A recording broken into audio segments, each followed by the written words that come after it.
I just wanted to say something before I move on. See, you guys are in your, at the threshold of the dreams that you want to achieve. Please sit down, it's going to be slightly longer. And you guys are going to actually determine how the environment around you is going to progress along with you. You must know that at no point in your life is something impossible. At no point. You could be in a place, you could be born and brought up in a place like Bihar, like I have done, and be a big enough star to come and talk to people in Coimbatore as a star. Or you could be in the industry like the Tamil and Telugu industry and be known as the most exciting director. Rajamouli suddenly decides that he can make a film which is, if not better, but at par with Hollywood. And he does that staying in India, and he hits the ball right out of the park. He becomes historic in just that one moment. There is a huge lesson to be learned on things like that. Everybody keeps saying success is when the right opportunity meets the right preparation, right? So you can't have the right preparation by being the engineer that you want to be, and you keep looking out for that right opportunity. But what makes the right opportunity and the right preparation come together? When does that synergy happen for you to be prepared for it? Because like they say, if you're prepared but you don't get the opportunity, it's useless. If you have the opportunity, you're not prepared, it's not useless. But they have to meet at a point, right? And that meeting happens because you will it to happen, because you want it so badly to happen. I could be walking down any street, I could be anybody, but why did that one director come and meet me and wanted me to act in that television serial? If you look at every next step in my career, I have never prepared for it. I have never imagined that this could happen. I never imagined that Mani Ratnam will call me. How would Mani Ratnam know about a guy who's doing a television series in Bombay without even seeing one episode of mine? So let's come back to that one point that happens, the synergy that happens between the right opportunity and the right preparation. And that happens when you have what is called situational awareness. So let me tell you a little bit about situational awareness. Situational awareness is when, as in the army, they say you're completely aware of what is happening around you at all times. So, as I was saying, the situational awareness happens when you're completely aware of everything that is going around you at all times. And you should be able to do that. When we are in the army, and if you're walking down the ground, parade ground, anybody who's involved with the defense will know what I'm saying is the truth. And if there's an officer walking away from the other side of the ground, you have to stop and salute him and say, Ram Ram Sarji, or whatever is a call of the unit. If you don't, they'll give you a brick in your hand and you have to shave with that brick. So, thank you, that's awesome.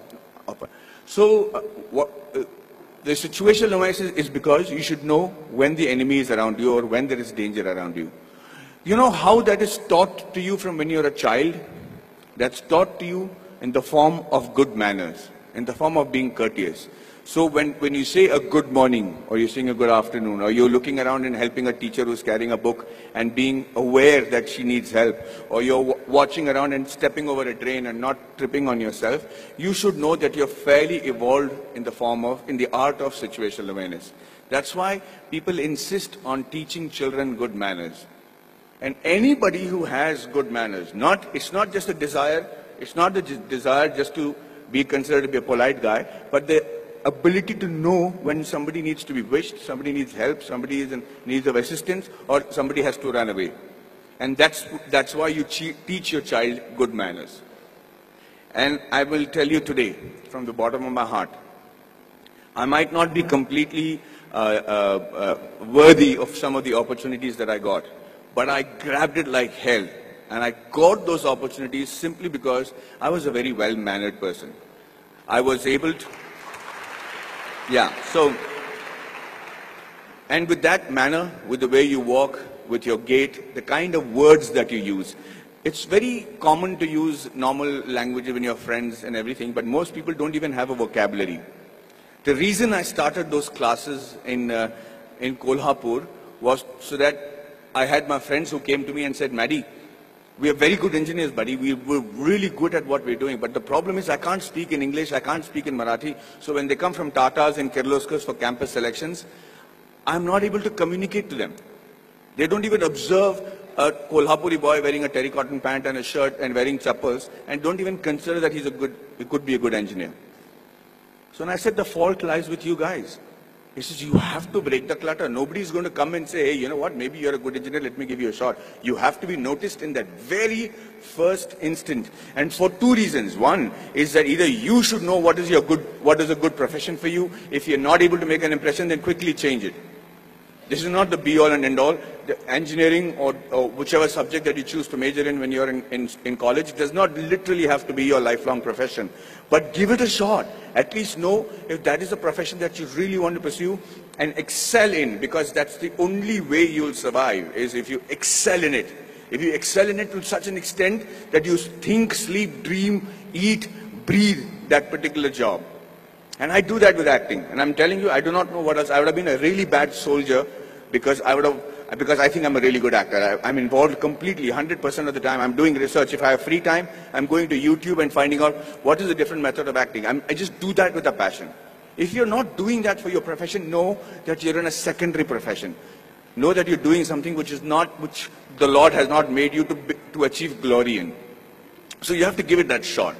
Now, what I'm trying to tell you is that Kolhapuri friends of mine who then came to me and I said, okay, let's try and see if we can change that. So at 5 o'clock in the morning, they would come to my room, we'll go to the terrace, and I started teaching them how to present themselves in the interview. Things that I had the good fortune of doing because I had many interviews and many group discussions to attend.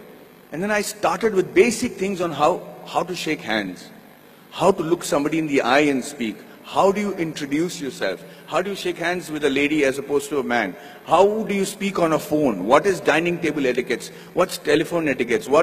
When do you use a shrimp fork or a salad fork or people might think I don't require that. I'm never going to work on those things. I'm doing my father's business. But you never know. That is the preparation that you make to make that quantum leap in your careers. These are basic things. You have to know that. You have to know how to dress correctly. You have to know if you have body odor. You have to know whether you're spitting on people's face and how to stop it when you're speaking.